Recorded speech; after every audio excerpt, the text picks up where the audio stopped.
The hospital lobby smelled of antiseptic and faint coffee, a mix that made everything feel both sterile and strangely alive. Nurses bustled past with squeaky shoes and clipboards in hand. Wheelchairs rolled by, accompanied by low murmurs and distant beeps from machines.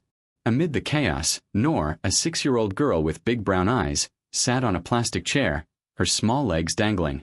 Her hands gripped a crumpled paper cup of water, her fingers trembling slightly.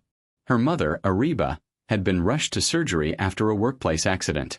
Her leg was broken, and the sight of her mother being carried away had left Noor feeling helpless, alone, and scared. She whispered to herself, "Mommy, please be okay. Please don't leave me." The lobby was filled with people, some in hospital gowns, some in business suits, others just visiting. But Noor's gaze fell on someone who seemed out of place. A tall man entered, exuding authority. Ayaan Malik, a 38-year-old CEO known for his cold efficiency and perfectionism, walked with quiet confidence. His suit was immaculate, shoes polished, and wristwatch gleamed in the fluorescent lights. Normally, he would not notice a small child in the chaos of a hospital lobby. He was here to check on an injured business partner, nothing more. But something made him pause. Perhaps it was the way the little girl sat so quietly, her eyes scanning every passing person, her body tense with worry. Something tugged at a part of him he had long ignored, a part that hadn't been stirred since he was a child himself. Noor's attention, too, had been drawn to him. She tilted her head, squinting in the bright lobby lights. Slowly, she took a step toward him, clutching her paper cup like a shield. "Sir," she called softly, her voice trembling. Ayaan stopped.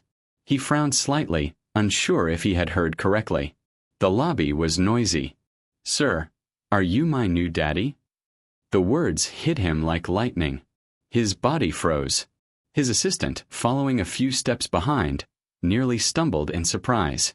Noor's wide eyes, filled with hope and innocence, were fixed on him. Ayaan instinctively knelt down to meet her gaze. Even at his height, he didn't quite reach her level. "Excuse me, what did you say?" he asked, his voice gentle but laced with disbelief. "I said, are you my new daddy?" Noor repeated, her voice breaking slightly. "Mommy, she's hurt and I've been waiting, and I didn't know who else to ask." Something inside Ayaan tightened. His chest felt heavy. He had never been called daddy. Not by a child, not ever. And yet, here she was, a small girl, looking at him with complete trust. "Where's your mommy?" he asked carefully, trying to hide the rush of emotions flooding him. Noor's lips quivered. "In there. The nurses said she's hurt. Her leg. It's broken. I wanted to stay with her, but they said I couldn't." Her hands gripped the cup tighter. "I didn't know who else to ask." Ayaan felt an unfamiliar surge of protectiveness. He could not let this small child remain alone, scared and uncertain. He looked around. The lobby staff were busy, and no one seemed to notice her fear. He decided to act. "Hey, it's okay. I'm here now," he said softly. "You're safe." Noor blinked in surprise. Her tiny hand reached toward him hesitantly, then withdrew. She had been alone for so long, but somehow this stranger felt different. Ayaan gently motioned for her to come closer. "Do you want something to eat? Some water? You must be hungry." Noor nodded eagerly. Her stomach had been growling for hours, but she hadn't wanted to leave her mother's side. Ayaan walked with her to the hospital cafeteria, buying a small sandwich and juice. He sat down beside her, ignoring the worried glances from passing staff. Between bites, Noor looked up at him shyly. You don't have to stay, you know. You have important things to do." Ayaan shook his head. "No. Right now, this is more important than anything else," he said. For the first time in years, a meeting didn't feel important.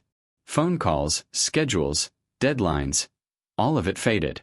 All that mattered was this small girl, trusting him in a world she didn't understand.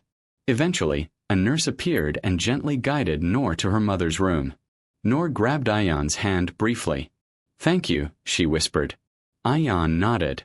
"I'll be around," he promised softly. "I'll check on your mommy." Inside the hospital room, Areeba was waking up from surgery. Her eyes fluttered open, focusing on the unfamiliar man standing quietly near her bed. Panic flashed across her face. I didn't expect," she began. "This little girl was waiting for you," Ayaan said simply. "I stayed with her so she wouldn't be scared." Areeba's eyes filled with tears. She felt a weight lift off her shoulders, relief mingling with gratitude. Her daughter had been brave, but someone had finally seen her fear and chosen to help. Ayaan remained silent, uncomfortable with the emotion in the room. He was not used to personal connections. Business deals were predictable. Emotions were not. Yet, something about this small family tugged at him in a way he could not ignore. As he left the room later, he glanced back at Noor, who waved shyly. Something told him this small encounter was only the beginning. The little girl had asked a question in a hospital lobby. "Are you my new daddy?" And without knowing it, she had begun changing a CEO's lonely life forever. And for the first time in years, Ayaan walked away from the hospital feeling something he had never allowed himself to feel: hope, warmth, and the stirrings of family. The hospital room smelled faintly of antiseptic, tinged with the sweetness of flowers someone had placed in the corner. Sunlight streamed through the window, making the white walls glow warmly. Areeba blinked against the brightness, wincing slightly as the dull ache in her leg reminded her of the accident. Her eyes immediately searched for Noor, who was perched on a chair beside the bed, clutching her backpack like a lifeline. As soon as Noor noticed her mother awake, she jumped forward, throwing her small arms around her. "Mommy, you're awake. You're okay," Noor cried, a mixture of relief and lingering fear in her voice. Areeba hugged her back tightly. "I'm okay, my love. Just a little hurt," she whispered, trying to mask her pain. There was a pause, then Areeba noticed him, Ayaan, standing quietly near the door. He had come back as promised, to check on Noor. His presence was steady, calm, almost reassuring, yet unfamiliar to her. I didn't expect," Areeba began, confused by the stranger who had entered their lives. "This little girl was waiting for you," Ayaan explained simply. "I stayed with her so she wouldn't be scared." Areeba's eyes welled up. "You did that for her?" "Yes," he said, meeting her gaze without hesitation. "She shouldn't have been alone." Noor's tiny voice chimed in from beside her mother. "See, Mommy. He stayed with me. He didn't leave." Areeba's chest tightened. Years of independence, of raising Noor alone, had made her proud, but also wary. She had faced every hardship herself, struggled for every meal, every school supply, every small comfort for her daughter. Asking for help had always felt like weakness. But here was a man offering kindness freely, without conditions, without judgment. Over the next few days, Ayaan continued to visit. Sometimes he brought small gifts for Noor, a book, a puzzle, crayons. Sometimes he stayed quietly, listening as Areeba spoke about her fears, her struggles, the anxiety of being a single mother with no family nearby. Noor quickly grew attached to him. At first, she called him uncle, testing boundaries, unsure if he could belong to them. But slowly, her words changed.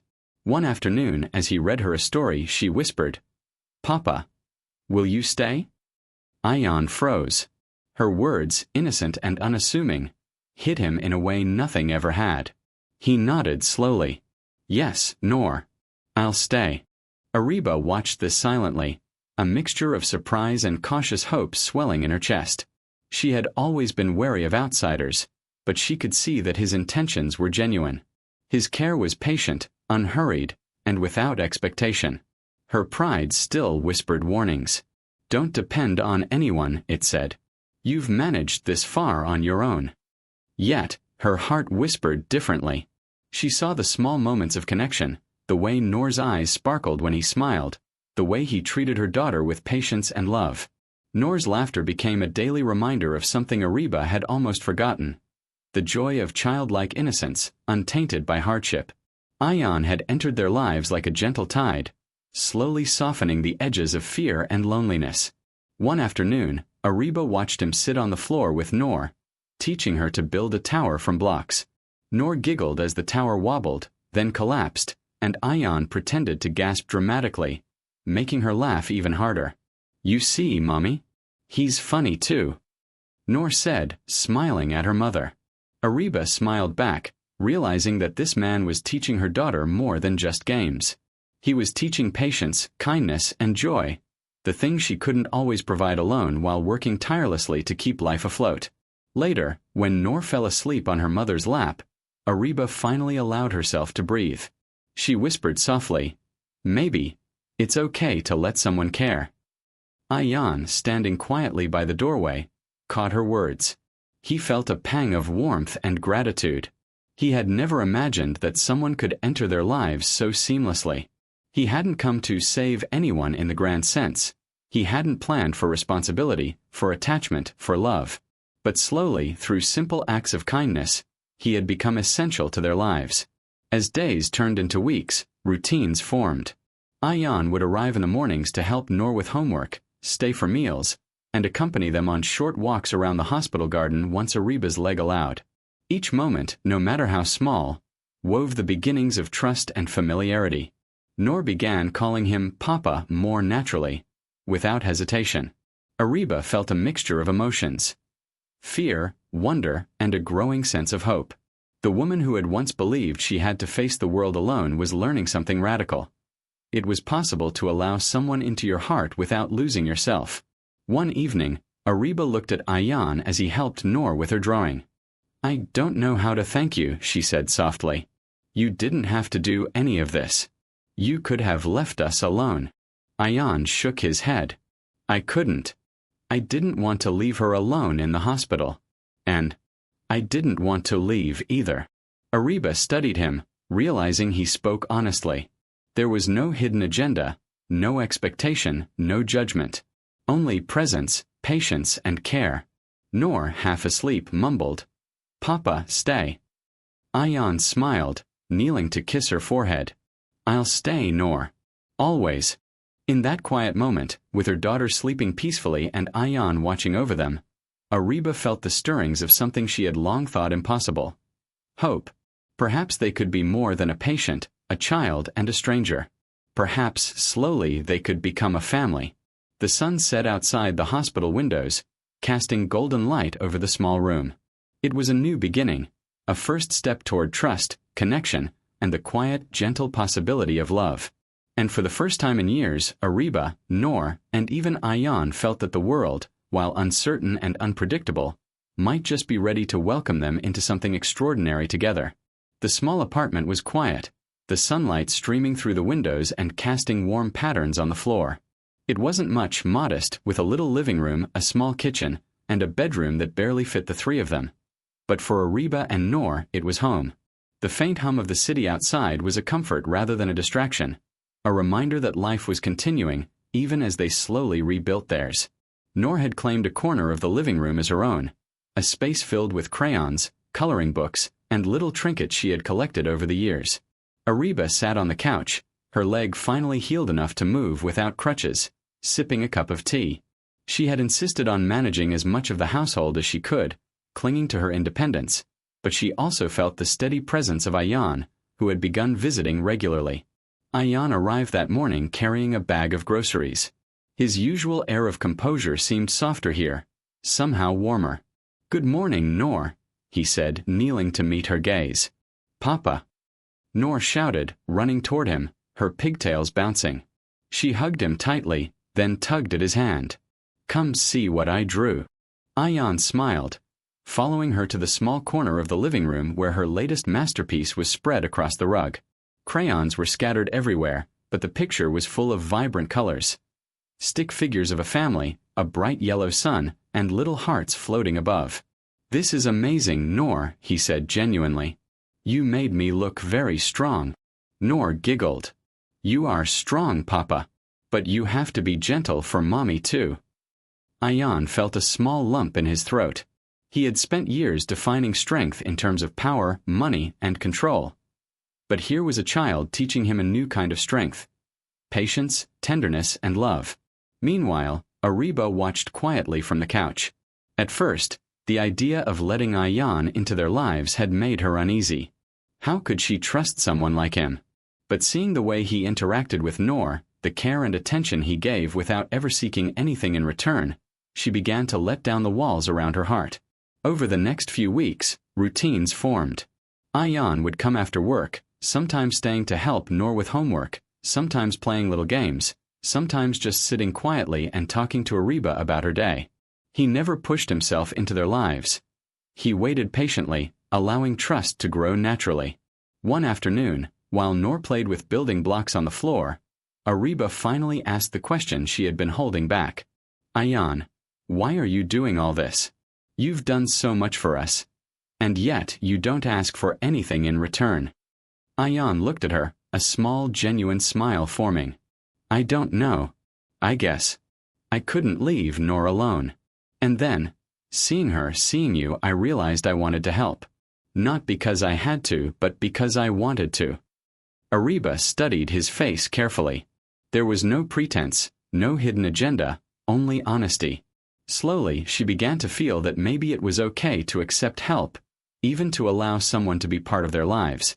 Noor, sensing the serious tone of the conversation, climbed onto Ayaan's lap. "Papa, will you read me a story?" Ayaan chuckled softly. "Of course, Noor." He picked up a colorful storybook from the shelf and began reading aloud, his deep voice soft and soothing.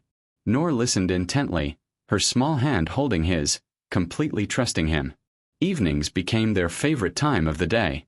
Dinner was simple. Pasta, soup, sometimes sandwiches, but filled with laughter. Noor's giggles and questions kept them all entertained. Areeba began to relax in ways she hadn't in years. The apartment no longer felt like a temporary space. It had become a home, and Ayaan was no longer just a visitor. He was part of their daily rhythm. One night after Noor had gone to sleep, Areeba turned to Ayaan. I don't know how to thank you," she whispered. "You didn't have to do any of this. You could have stayed distant." Ayaan shrugged, a little embarrassed. "I didn't plan for this. But I realized that I wanted to. I wanted to be here, not out of obligation, but because I care about you both." Areeba felt a warmth spread through her chest. She had been cautious, hesitant to trust, but his words were sincere. For the first time, she allowed herself to believe that family could exist outside of bloodlines, that love could be chosen. The next few days were filled with simple joys. Ayaan would take Noor to the park, teaching her to swing higher and higher, laughing as she squealed with delight. Areeba joined them sometimes, slowly walking with her healed leg, feeling a connection she hadn't felt in years. One afternoon, as they sat on a bench after a long day of play, Noor leaned against Ayaan and whispered, "Papa, don't ever leave us." Ayaan felt tears sting his eyes. "I won't," he promised softly. "I choose to stay. Always." Areeba watched them, a quiet smile on her face. She had spent years fearing dependency, fearing that letting someone in would mean losing control or being hurt. But now she saw that true family is about trust, patience, and shared love, not control or obligation. Over the next month, Noor's attachment to Ayaan deepened. She called him Papa freely now, without hesitation, and Ayaan never corrected her. Each time, his heart softened a little more. He began to realize that the life he had built for himself, full of money, power, and accolades, was empty without the warmth of genuine human connection. Areeba, too, began to feel a shift. She had always been proud, always independent, but she realized that accepting someone's care didn't diminish her strength. It added to it. And watching Noor laugh freely, seeing her daughter happy, she felt a quiet hope blossom in her chest. One evening, Areeba said softly, "I think we're starting to become a family." Ayaan's eyes softened. "Yes." Slowly, quietly. "But yes, we are." Noor, half asleep in her mother's lap, murmured, "I'm glad you're my daddy." Ayaan kissed her forehead gently. "And I'm glad. I'm finally home." For the first time, all three of them felt it, the beginning of a family built not by circumstance, but by choice, patience, and love. The apartment was quiet that evening, the soft glow of the lamp casting warm light over the living room. Noor had just finished a drawing and was curled up on the couch, exhausted but happy. Areeba sat beside her, her hand resting gently on her daughter's back, while Ayaan stood by the window, watching the city lights twinkle outside. Areeba's mind was restless. For weeks, she had been learning to trust Ayaan, to accept his presence, his care, and his growing place in their lives. But tonight, she felt the weight of a question she had avoided. "Ayaan, I need to know the truth," she said quietly, turning to face him. Ayaan's expression softened. "About what?" "About you. Who you really are. Why you're doing all this for us. I need to know why I can believe you." Ayaan took a deep breath. "I am the CEO of Malik Industries. I have wealth, influence, a life many would call perfect. But I've been lonely for a long time. Seeing you and Noor, I realized something I hadn't in years. Family matters. Connection matters more than anything. That's why I'm here. Not for obligation, not for appearances, but because I want to be part of your lives." Areeba's eyes widened. She had suspected he was wealthy, maybe influential, but the scale of it surprised her. And yet, despite the shock, she saw honesty in his eyes. No manipulation, no hidden agenda. Just the quiet, steady choice to care. Noor stirred in her sleep, murmuring, "Papa, stay." Ayaan knelt beside her, kissing her forehead gently. "I won't ever leave you, Noor. Ever." Areeba felt a warmth spread through her chest. She realized that family wasn't about bloodlines or legal ties. It was about trust, patience, and love. And in that moment, with her daughter in her arms and Ayaan by her side, she finally understood that she could let someone in without losing herself. The weeks that followed solidified their bond. Simple routines, meals together, bedtime stories, walks in the park, became the heartbeat of their small family. Noor's laughter echoed through the apartment. Areeba's smile grew brighter, and Ayaan experienced a peace he had never known in all his years of business triumphs.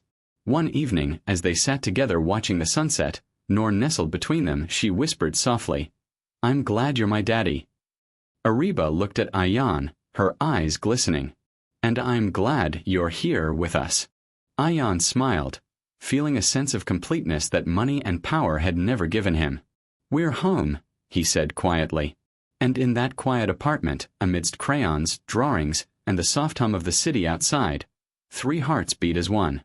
A family had been formed, not by circumstance, not by blood, but by choice, patience, and the courage to trust and love one another. The little question in a hospital lobby, "Sir, are you my new daddy?" had changed everything. And from that moment on, their lives were forever intertwined, filled with laughter, warmth, and hope.